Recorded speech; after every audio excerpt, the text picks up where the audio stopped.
स्वामी मधु परमहंस जी, जिनका अद्भुत नाम लेते ही मन मधुबन बन जाता है, जिनकी वाणी सुनते ही हृदय पुलकित हो उठता है, ध्यान लगते ही आत्मा आलोकित हो परमात्मा के दर्शन करने लगती है। ऐसे श्री सतगुरु की महिमा का वर्णन कहाँ तक करें जो अनंत हैं। इस तरह यातायात के साधन भी बड़े उपयुक्त हैं। किसी भी राष्ट्र का विकास उसके यातायात के संसाधन, स्वस्थ चिकित्साओं को, शिक्षा पद्धति को और अपना रेल आगमन का, ये सब चीज़ें देखकर तो भारत एक विशाल देश है और यहाँ की संस्कृति महान क्यों है? इस धर्म के सिद्धांत है। ये क्यों महान धर्म है हमें समझना है। किसी धर्म की उपेक्षा नहीं कर रहा हूँ। इसके दो सिद्धांत हैं, सत्य और अहिंसा। आप सोचें, सत्य अष्ट प्रकरण है, जो सत्य पर चलता है 8 चीज़ का ध्यान रखे। सत्य बोलना, सत्य विचार करना, सत्य आचरण करना, शुद्ध सत्य खाना, सत्य व्यवहार करना, सत्य चिंतन करना, सत्य वाणी बोलना, ये है सत्य। कोई नॉर्मल नहीं, बड़ा व्यापक है। अहिंसा, अहिंसा परमो धर्म है। किसी जीव को नहीं मारना, किसी को भी मन वचन कर्म से दुख नहीं देना, कटुवाणी नहीं बोलना, शांत रहना, आक्रांता नहीं रहना। आक्रांता हो जाओगे तो तुम्हारे अंदर से आग निकलेगी और दूसरे को भी झुलसा दोगे। वाणी मीठी बोलिए, दिल का आपा खोए, औरों को शीतल करे, आप भी शीतल होए। इसलिए यहाँ ये पद्धतियाँ हैं, सत्य और अहिंसा। अहिंसा मन वचन कर्म से किसी को दुख नहीं देना। घबरा इस संसार में 2 बातें हैं सार, सुख दिए सुख होते हैं, दुख दिए दुख होए। इस तरह आप पहनावा भी उसी पर डिपेंड है। आप चले जाएं पंजाब, आप जाएं हिमाचल प्रदेश, जम्मू कश्मीर, वहाँ कोई भी साड़ी नहीं पहनती माता बहन। वजह बर्फीली हवाएं चलती है। हिमालय की हवाएं जो उत्तर पूरब से चल रही है, बर्फीली है, इनका असर 200 किलोमीटर तक तो बड़ा ज़बरदस्त होता है, आदमी कांपेगा, और 500 किलोमीटर तक मध्यम हो जाती है, और इसका असर करीब 1000 किलोमीटर तक आता है। इसलिए हिमालय से जो इलाके 1000 हिमालय की श्रृंखलाओं से 1000 किलोमीटर तक जो हैं वहाँ ठंड होती है। दक्षिण भारत में ठंडी नहीं है। हिमालय हमारी जीवन की बहुत बड़ी लाइन है, हमने पहले भूल की, हिमालय के महत्व को नहीं समझा। और नॉर्थ सूबा आदि, ये पहले जब देश आज़ाद हुआ तो कबालियों ने हमला करके, और उसमें 2 बटालियन थी राजा हरि सिंह की, जो नॉर्थ सूबे में गिलगित और उस साइड में थे, वो पहले ही अलग हो गई। उनका बहुत बड़ा महत्व था। जब वो अलग हो गई तो क्या हो गया, वो पाकिस्तान नहीं संभाल पाता था, चीन को दिया, वो अक्साई चीन कहलाता है। और नॉर्थ सूबा K2 आदि ये एरिया जब हमसे डिस्कनेक्ट हुआ तो हमारा अफ़गानिस्तान से ज़मीनी संबंध विच्छेद हुआ। वो बहुत महत्वपूर्ण पॉइंट है अफ़गानिस्तान का वो एरिया, इसलिए वहाँ अमेरिका और साइबेरिया, रसिया सब कंसंट्रेटेड हैं। वो अब हमारा रूस से भी बाई रोड लिंक था, अब वो भी कट गया। अफ़गानिस्तान तो भारत में था, आप महाभारत में भी देख रहे हैं गंधारी वहाँ की थी। और आप देखें महाराजा रणजीत सिंह के समय भी अफ़गानिस्तान भारत में था। भारत को तो बहुत ज़्यादा विखंडित कर दिया गया था। तो कहने का मतलब ये है, मेरा भाव ये है कि इस तरह हमारी संस्कृति, हिमालय हमारी जीवन धारा है, और हमारे दक्षिण पूर्व में समुद्र है। क्या बेहतरीन इन्वायरमेंट भारत को मिल रहा है, बहुत ज़बरदस्त समशीतोष्ण वातावरण बनता है। मैं पूरा देश घूमता, पूरा विश्व घूमता हूँ, भारत जैसा कोई देश नहीं। यूरोप पूरा घूमा, मैं जाता हूँ वहाँ सत्संग के लिए, वहाँ भी काफ़ी अनुयायी हैं, लेकिन क्या होता है, मैं सोचता हूँ कब भारत में वापस आए, ज़्यादा देर नहीं रुकता हूँ। आइए, तो देखा, और जो गंगा और जमुना के डेल्टे में रहते हैं वो सब सात्विक भक्ति करते हैं, वैष्णव लोग हैं। इसलिए काशी, मथुरा, हरिद्वार आदि और अपना गया, प्रयाग अयोध्या आदि, ये उसी बेल्ट डेल्टे में आ जाते हैं। यहाँ लोग सतोगुणी भक्ति करते हैं। इस वातावरण ऐसा है, फसल अच्छी है, जानवरों को मारने की ज़रूरत नहीं पड़ती थी, फल फूल अच्छे होते थे। आप देख लिया ना, हमारी संस्कृति का बेस है भौगोलिक स्थिति, उपासना का भी बेस यही है। अब आगे चलते हैं। मैंने अभी आपसे कहा, इसी तरह मुसलमान कुरान शरीफ को क्यों मानते हैं? कहते हैं भाई ये जितनी आयतें हैं कुरान शरीफ में वो खुदा की का हुक्मनामा है। क्यों? बोलते हैं भाई हज़रत मोहम्मद साहब 7 आकाशों का सफ़र करके खुदा के पास गया। बहुत अच्छा, इतना तीव्र जा रहे थे कि क्या बताएं। इसलिए इसमें जो कुछ लिखा है वो खुदा की ओर से संदेश है। कहानी एक है, मैंने एक मौलवी साहब से पूछा, क्योंकि हम तो मानव को जगा रहे हैं ना, क्लास कास्ट कलर क्रीड से परे। पर हमारा जो कबीर साहब का जो सेकुलरिज्म था वो कटरिज्म में नहीं था, बिल्कुल नहीं था। राम रहीम आए कहें भाई काहे करत लड़ाई, ऐसे टाइम पर इस दुनिया में आए जब man to man, home to home, street to street fighting चल रही थी। एक संस्कृति दूसरी संस्कृति को आच्छादित कर रहा था। अच्छा, तो मैंने पूछा भाई अब देखो सब खुदा को कैसा मान रहे ये भी देखना, हमें ढूंढना होगा कि अगर इन उपासना पद्धतियों का सर्जन कैसे हुआ है, हम अध्यात्म में किस पॉइंट पर पहुंचे हैं, हमारी दिशा सही है कि गलत है, हमें ये देखना है। वो कह रहे हैं खुदा बेचूना है। मैं बोला यार यही तो हमारे धर्म में भी कह रहे हैं, निराकार नेति नेति वेद निराकार नेति बतलावे। शून्य में उन्होंने भी आवाज़ सुनी थी। मैंने पूछा पर्दा किस में था? जब खुदा और हजरत साहब की बात हो रही थी तो पर्दा किस चीज़ का था? नायलॉन का था, किस चीज़ का था, क्या था? मौलवी साहब अटक गए। मैं कहा मौलवी साहब मैं बताता हूँ पर्दा कौन सा किसका था। पर्दा था अंधकार का, शून्य का। आप देखिए अंधकार में कुछ भी नहीं देखता है। आपसे कोई बात कर रहा है, आप, मैं इसका रहस्य बताता हूँ। वो पर्दा था, वो पर्दा कोई नहीं बताया, मैं आपको बताऊँगा पर्दा क्या था। इस तरह ईसाई भी कह रहे हैं मेरा आकाशी पिता, बार बार ईसा मसीह कह रहे हैं मेरा आकाशी पिता। मैं किसी धर्म का खंडन नहीं कर रहा, मैं तो कंपैरिजन कर रहा हूँ। मेरा नजरिया तुलनात्मक है। अरे भाई जब तुम्हारा खुदा बेचूना है निराकार, तो हिंदू भी तो कह रहे हैं कि वो निराकार नेति नेति कहला है, वो निराकार है, उसका आकार नहीं। जेते दृश्यम तेते अनित्यम, जेते आदृश्यम तेते नित्यम। जो भी दृश्यमान है सब नाश होता है। क्यों होता है नाश? जो भी दृश्यमान है 5 तत्व का बना है, जल अग्नि पृथ्वी वायु आकाश। ये पांचों विध्वंस मचाते हैं। ये सब 5, ये ब्रह्मांड क्यों नाशवान है? 5 तत्व से बना है, जल अग्नि पृथ्वी वायु आकाश। ये खत्म हो जाएगा। कैसे? तत्व तत्व के ही विनाशक है। आइए प्रमाणित करते हैं। पृथ्वी को जल अपने में विलीन कर देता है, देखिए, और पृथ्वी की उत्पत्ति भी जल से है। कबीर साहब तो बहुत बड़े अध्यात्म वैज्ञानिक थे। और जल को अग्नि शोषित कर देती है।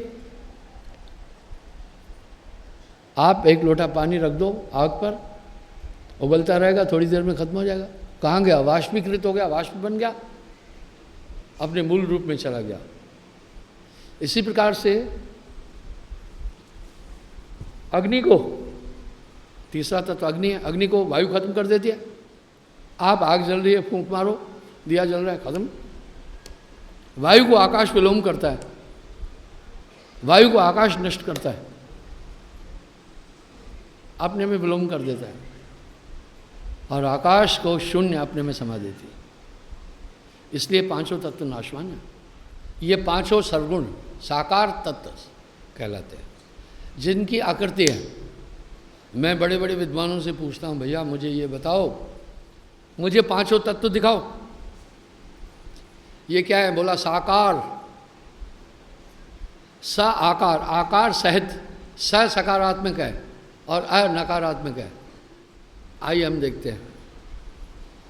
पहले पृथ्वी, हाँ भाई हम देख रहे हैं धरती।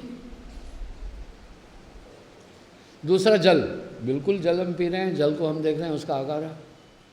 तीसरा अग्नि, अग्नि जल रही है, हम देख रहे हैं। चौथा वायु, मैं कहा भाई वायु दिखा,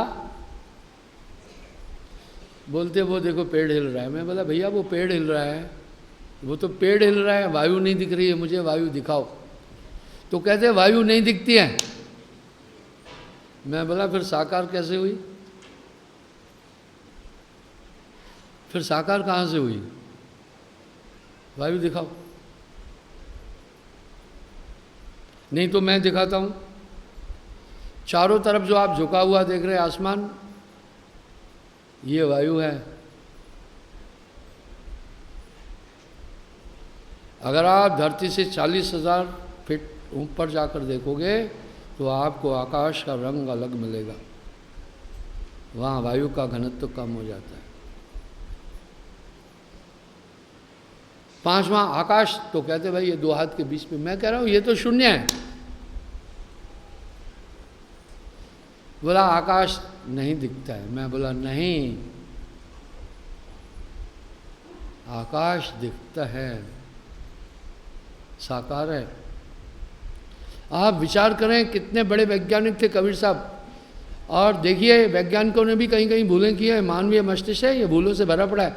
इसमें नेगेटिव पॉजिटिव दोनों चीज़ें। वैज्ञानिक लोग कह रहे हैं जल रंगहीन, गंधहीन, स्वादहीन है। मैं कह रहा हूं नहीं, जल रंग युक्त है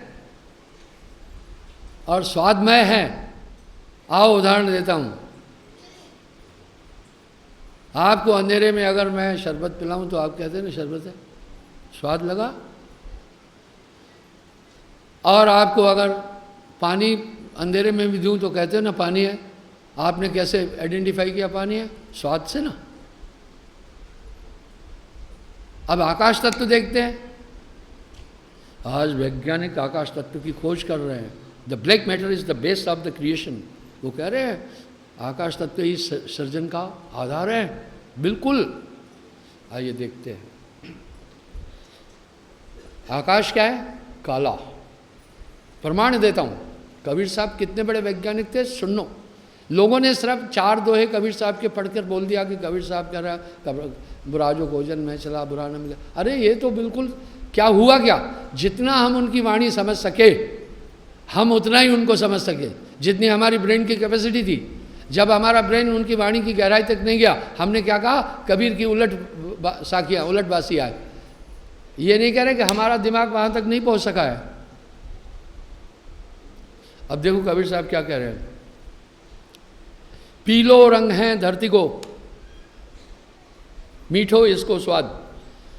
और ये कहाँ रहता है? गुदास्थान पर। ये पूरी बॉडी कैसे चल रही है वैज्ञानिक लोग नहीं समझ पा रहे हैं।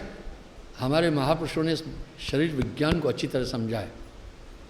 ये काया है समृत केरी, काया की गत काहो नहेरी। शिव गोरख सो पच हारे, इस काया का भेद न जाने। हमारे महापुरुषों ने अपने को शरीर से निकालने की कला सीखी है। नानक देव जी कह रहे हैं जीवत मरिए भवजल तरिए। जीवत क्या कहीं रेलगाड़ी के नीचे मरना है क्या? नहीं, मरते। कबीर साहब क्या कह रहे हैं? मरते मरते जगमुआ मरण न जाना कोय, ऐसी मरनी ना मरा जो बहुर न मरना होए। जा मरने से जग डरे मेरे मन आनंद, कब मरहूँ कब पावहूँ पूर्ण परमानंद। वाह भाई वाह। दुनिया जिस मरने से डर रही है, मेरे मन आनंद। आओ मैं इस पर आगे बोलूँगा। तो बंदो कह रहे हैं ये 5 शरीर में इनका केंद्र भी है, वहाँ से पूरी बॉडी को संचालित कर रहे हैं। अरे भाई बिजली महकमा है तो कहीं सेंटर है ना बिजली महकमे का, वहीं से सप्लाई हो रही है। डैम में बिजली बनी, हाई पाइलोन लगे हैं, उससे जा कर के वो कंट्रोल पॉइंट पर पहुंची। कंट्रोल पॉइंट पर रिफाइंड करके उसको शीतल करके तब डिस्ट्रीब्यूट किया गया। फिर आपके पावर हाउस में आई, पावर हाउस से फिर आपके एरिया में आई, आपके ट्रांसफार्मर तक पहुंची, ट्रांसफार्मर से वायर में आई, आपके घर तक पहुंची, एक रूट से पहुंची। इसी तरह हम देखते हैं आपके शरीर में पांचों तत्व अपना अपना काम कर रहे हैं, तब आपका शरीर चल रहा है। ये काया है समृत केरी, काया की गत काहो ने हरी। इस काया को कोई समझ नहीं पाया। शिव गोरख सो पचपचारे, इस काया का भेद न पाए। कबीर काया अथाह है, कोई बिरला जाने भेद। इस काया के भेद को समझ नहीं पाया इंसान। इसमें बहुत रहस्य भरे पड़े हैं। मैं भोपाल में एक वैज्ञानिक मिला, बोला ये पीएचडी है, रिसर्च कर रहे हैं। मैं पूछा वैज्ञानिक से, भाई आप किस क्षेत्र से पीएचडी है, क्या रिसर्च कर? बोला सॉइल। मैं बोला मिट्टी? बोला हाँ। बोला ये मिट्टी जिसमें हम खेलते हैं चलते हैं? बोला हाँ। इस पर क्या रिसर्च है? बोला 60 एलिमेंट्स और कंटेंट इन सॉइल, 60 तत्व इसके अंदर मौजूद है। मैं कहा वंडरफुल। हम लोग तो मिट्टी में खेलते हैं, मिट्टी के अंदर हमें कुछ नहीं नज़र आ रहा। जो कुछ भी आप देख रहे हैं दुनिया के अंदर सब मिट्टी से निकला हुआ है, बशर्त कि हम उसको संभालना और सहजना जाने। इस तरह इसमें परमात्मा भी है। शर्त यह है कि हम इसको समझें, हम इसको देखें। अब वैज्ञानिक लोग कह रहे हैं 60 elements are contain in soil, इस मिट्टी में 60 तत्व हैं, सब कुछ इससे निकला। कैमरा इससे निकला, अरे भाई ये पाइप इससे निकला, बिल्डिंग इससे निकली, ये स्टेज इससे निकली, ये किताब इससे निकली, सब कुछ। लेकिन अंदर कहीं किताब इसमें ऐसे नहीं पड़ी थी, मटेरियल पूरे वहाँ से निकले। अब किताब कैसे निकली और देखते हैं, सब तत्व कैसे निकले थोड़ा देखते हैं। भाइयों गन्ना, वाह गन्ना लाजवाब है। इस तरह फ्यूल लाजवाब है। धरती के अंदर बहुत माल भरा पड़ा है, हम बस जानना सीखें। मैं कोलार में भी आश्रम में हमारा जाता हूँ, तो वहाँ मैं बड़ी बड़ी खानें देखी। मैंने कहा भाई ये क्या बात है, ये सोने की खानें हैं। पूरी सिटी देखी मैंने कोलार में, अंग्रेज़ों ने बनाई हुई थी और काफ़ी सोना उन्होंने निकाला हमारे यहाँ से। तो मैंने देखा वहाँ बड़े पत्थरों के ढेर थे, कई और थी। तब मैंने पूछा भाई ये क्या है, जहाँ जाता हूँ वहाँ की संस्कृति समझने की कोशिश करता हूँ। बोला महाराज यहाँ गोल्ड निकालते थे। मैं बोला गोल्ड ख़त्म हो गया क्या? बोला नहीं, गोल्ड अभी भी है, पर ज़मीन से 3 किलोमीटर नीचे है, 2.5-3 किलोमीटर। उसके ऊपर से ट्रेनें भी चलती है, इतनी गहरी खदानें हैं। मैं बोला अच्छा। तो बोला 1 टन पत्थर से 1 तोला सोना निकलता है। 1 तोला सोना 30,000 रुपये का। लेकिन बोला ज़मीन से 3 किलोमीटर ऊपर ट्रांसपोर्टेशन में 1 कुंटल पत्थर और लेबर लगाकर 50,000 रुपया खर्चा आ रहा है।